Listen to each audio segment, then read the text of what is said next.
अस्सलामुअलैकुम नाज़रीन।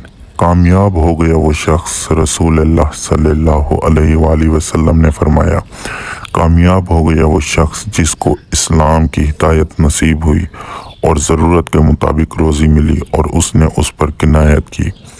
किसी को दुख तकलीफ पहुंचाते हुए याद रखना कि तुम्हें भी मकफ़ात अमल से गुजरना पड़ सकता है।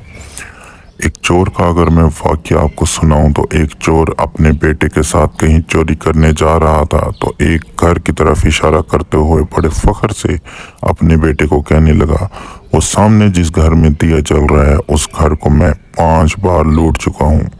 चोर के बेटे ने कहा कि अब्बा जी, आपने 5 बार इस घर को लूटा, फिर भी वहाँ दिया जल रहा है और हमारे घर में फिर भी दिया नहीं जलता।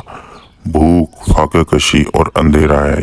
याद रखें, हराम हमेशा निकल ही जाता है, किसी भी सूरत में निकले मगर निकलता ज़रूर है।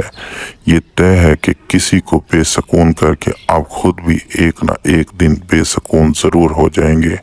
किसी को धोखा देंगे तो एक दिन वही धोखा घूम फिर कर बड़ी शिद्दत के साथ वापस आ जाएगा। किसी को तकलीफ पहुंचाएंगे तो आपको भी इससे कड़ी तकलीफ का सामना करना पड़ेगा। मकाफात अमल कभी भी बता कर नहीं आता मगर आता ज़रूर है और इसकी पकड़ इतनी शदीद होती है कि इंसान की चीखें 7वें आसमान तक जाती हैं। इसलिए किसी को दुख, गम, तकलीफ, रंज, नुकसान पहुंचाते हुए एक बार इतना ज़रूर सोच लेना कि तुमने भी मकाफात अमल से गुजरना है। यहाँ ज़िंदगी में सिर्फ इतना याद रख लेना कि तुम्हारी शिकायत कोई खुदा से न करे।